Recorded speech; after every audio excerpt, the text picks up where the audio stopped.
अवधूत चिंतन श्री गुरुदेव दत्त श्री स्वामी समर्थ। नमस्कार, तुम्हा सर्वांचे आपल्या स्वामी शक्ती या चॅनलमध्ये मनापासून स्वागत आहे। स्वामी तुम्हा सर्वांच्या सर्व इच्छा पूर्ण करोत एवढीच स्वामींच्या चरणी प्रार्थना करते आणि आपल्या आजच्या या नवीन आणि सुंदर व्हिडिओला पुन्हा एकदा नव्याने सुरुवात करते। भक्तांनो, बघाच 20 ऑक्टोबर रविवार। खरं तर आजचा हा रविवार अत्यंत महत्त्वाचा आहे, कारण आज संकष्टी चतुर्थी आहे। बघा, वर्षभरामध्ये ज्या चतुर्थी येतात त्यापैकी काही चतुर्थी ह्या अत्यंत प्रभावी आणि महत्त्वाच्या मानल्या जातात। त्यापैकीच आज असणारी ही संकष्टी चतुर्थी उपाय आणि सेवा करण्यासाठी, गणपती बाप्पांना प्रसन्न करण्यासाठी ही चतुर्थी अत्यंत महत्त्वाची आहे, कारण ही अश्विन महिन्यात आलेली चतुर्थी आहे। अश्विन महिन्याची सुरुवातच धार्मिक कार्यांपासून होते। पहिले नवरात्र बसते, नवरात्रीचे 9 दिवस लक्ष्मीची आपण पूजा करतो, घटांची स्थापना करतो। त्यानंतर दशमी तिथी येते, या दशमी तिथीला आपण दसरा साजरा करतो। दशमी तिथी संपल्यानंतर कोजागिरी पौर्णिमा येते, ती पौर्णिमा देखील आपण विशेष महत्त्वाची मानून त्या पौर्णिमेला देखील आपण इंद्रदेव, चंद्रदेव, माता लक्ष्मी आणि कुबेरदेव यांची पूजा करतो। आणि जशी ही पौर्णिमा संपते त्यानंतर चतुर्थी येते। तर ही चतुर्थी जी आहे ही देखील कांदया म्हणून ओळखली जाते। आता आमच्याकडे या चतुर्थीला कांदई चतुर्थी किंवा कांदया असं म्हटलं जातं आणि आवर्जून या चतुर्थीला वेगवेगळ्या सेवा, वेगवेगळ्या गोष्टी केल्या जातात। तुळशीची पूजा केली जाते, पंचमुखी दिवे बनवले जातात, कणकेचे दिवे बनवले जातात, सवासिनी स्त्रियांच्या ओट्या भरल्या जातात, म्हणजे खूप गोष्टी या दिवशी केल्या जातात। कारण ही चतुर्थी वर्षभरात येणाऱ्या चतुर्थींपेक्षा सर्वात महत्त्वाची मानली जाते। बघा, संकष्टीचं जे व्रत आहे हे गणपती बाप्पांसाठी समर्पित आहे। या दिवशी तुम्ही व्रत धरलं, या दिवशी तुम्ही उपवास केला किंवा गणपती बाप्पांची एखादी सेवा केली तर अखंड तुमच्या घरामध्ये गणपती बाप्पांचा वरदहस्त राहतो। गणपती बाप्पा प्रसन्न राहतात, आयुष्यातील अडथळे आणि संकटे दूर होतात आणि मनातील इच्छा पूर्ण होतात। खरं तर प्रत्येक महिन्यात कृष्ण पक्षामध्ये जी चतुर्थी तिथी येते त्या चतुर्थी तिथीला आपण संकष्टी चतुर्थीचं व्रत जे आहे ते साजरं करतो। मग आजच्या व्हिडिओमध्ये मी तुम्हाला याच संकष्टीच्या दिवशी करावायचा एक अत्यंत प्रभावी उपाय सांगणार आहे।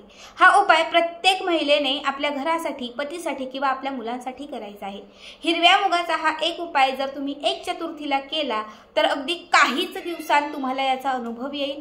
घरातील अडथळे, द्वेष, घरातील कलह कुठेतरी कमी होत जातील, घरात एकोपा येईल, घरामध्ये असणारा दारिद्र्य कुठेतरी संपत जाईल, कर्जाचा डोंगर खूप असेल तर ते कर्ज कुठेतरी कमी होत जाईल आणि तुमच्या मनात असणाऱ्या सर्व इच्छांची पूर्ती होईल।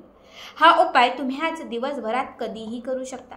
सकाळपासून रात्रीपर्यंत जेव्हा तुम्हाला वेळ मिळेल त्या वेळात हा उपाय करायचा आहे। बघा, यासाठी तुम्हाला लागणार आहेत हिरवे मूग। हिरवे मूग हे गणपती बाप्पांसाठी किंवा गणपती बाप्पांच्या पूजेमध्ये अत्यंत प्रभावी मानले जातात। हिरवे मूग हे नवग्रहांशी निगडीत असतात, हिरवे मूग हे बुध ग्रहाशी निगडीत असतात आणि गणपती बाप्पा जे आहेत हे बुद्धीचे दैवत मानले जातात। त्यामुळे जर एखाद्या महिलेने हा उपाय मुलांसाठी केला तर मुलांची बौद्धिक क्षमता ही विकसित होईल, मुलांच्या बौद्धिक क्षमतेत वाढ होईल, ज्यामुळे त्यांचा अभ्यासात, नोकरीत किंवा व्यवसायामध्ये चांगला विकास होईल। जर हा उपाय महिलांनी आपल्या पतीसाठी केला तर पतीचं जे दुर्भाग्य आहे ते बदलून सौभाग्य वाढेल, म्हणजे पतीला प्रत्येक कामात यश मिळेल, पतीला प्रत्येक गोष्टीमध्ये म्हणजे त्याची भरभरून प्रगती होईल। जर पत्नीने म्हणजे महिलेने हा उपाय जर स्वतःसाठी केला किंवा आपल्या जर घरासाठी केला तर आपल्या घराची भरभरून प्रगती होईल, आपल्या आयुष्यातील अडचणी दूर होतील, आपल्या कुठल्या काही इच्छा असतील तर त्या इच्छा पूर्ण होतील। या उपायासाठी तुम्हाला लागणार आहेत फक्त हिरवे मूग एक मूठभर। काळे मूग असतात आणि हिरवे मूग असतात, त्यापैकी तुम्हाला हिरवे मूग एका प्लेटमध्ये घ्यायचे आहेत। त्या मुगावरती तुम्हाला थोडं शेंदूर घालायचं आहे, थोडंसं तुम्हाला तूप घालायचं आहे आणि त्याच्यासोबत तुम्हाला थोडीशी मध घालायची आहे।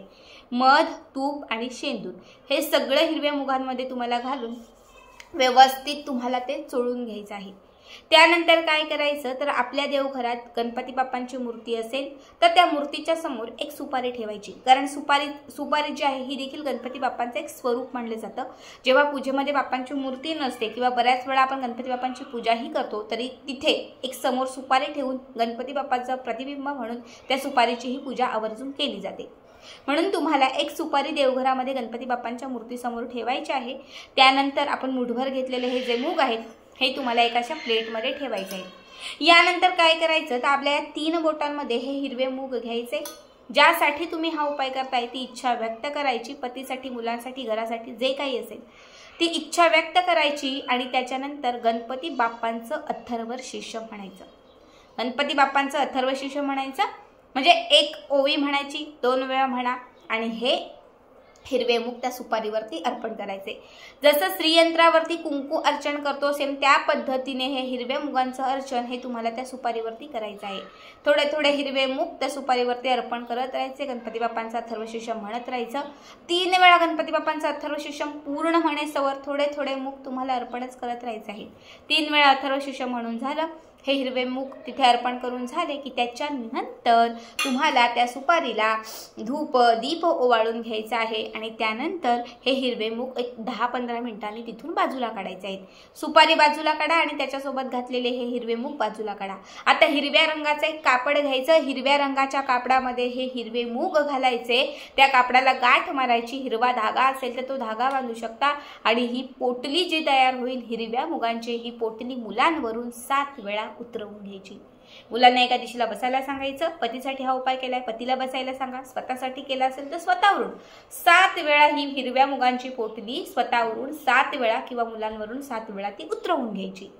त्यानंतर ज्या व्यक्तीसाठी तुम्ही हा उपाय केलाय तर रात्री झोपताना त्या व्यक्तीच्या उशाखाली, त्या व्यक्तीच्या बिछाण्याखाली म्हणजे गादी असेल उशी जे तुम्ही घेत असाल तुमच्या डोकीखाली ही हिरव्या मुगाची पोटली रात्रभर ठेवून द्यायची आहे। रात्रभर हिरव्या मुगाची पोटली आपल्या उशीखाली ठेवून द्यायची। जेव्हा तुम्ही सकाळी उठाल अंघोळीला जाल तेव्हा ती पोटली खोलायची, त्यातले थोडेसे हिरवे मूग काढायचे, अंघोळीच्या पाण्यात घालायचे आणि स्वच्छ सुंदर स्नान करायचं। पुन्हा ती पोटली तशीच घट्ट बांधून ठेवायची, अंघोळ करायची। अंघोळ वगैरे स्वच्छ झालं की त्याच्यानंतर ही पोटली घेऊन कुठल्याही गणपतीच्या मंदिरात जायचं।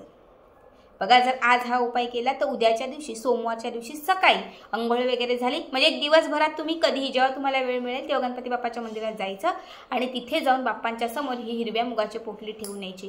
जशी ही हिरव्या मुगाची पोटली बाप्पांच्या समोर ठेवून याल तुमचं दुर्भाग्य जे आहे ना ते बदलून जाईल, तुमचं भाग्य जे आहे ना ते बदलायला लागेल।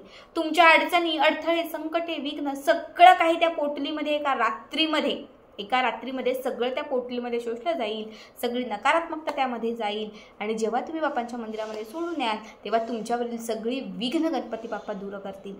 तुमच्या म्हणजे त्या हिरव्या मुगांमध्ये जेव्हा तुम्ही अभिमंत्रित करत जेव्हा तुम्ही इच्छा व्यक्त केल्या असतील आणि जेव्हा तुम्ही सोमवारच्या दिवशी म्हणजे दुसऱ्या दिवशी ही पोटली मंदिरामध्ये ठेवून याल तेव्हा तुमच्या ज्या इच्छा असतील त्या इच्छा गणपती बाप्पांपर्यंत पोहोचल्या जातील आणि कितीही कठीण असणाऱ्या इच्छा गणपती बाप्पा आवर्जून पूर्ण करतील। खूप साधा सोपा उपाय आहे बघा, आवर्जून करा। आजचा हा व्हिडिओ कसा वाटला कमेंट करा। काही नाही कळालं तर पुन्हा मला कमेंटमध्ये ते विचारा, म्हणजे जे काही असेल त्या प्रश्नांची उत्तर मी आवर्जून तुम्हाला देईन।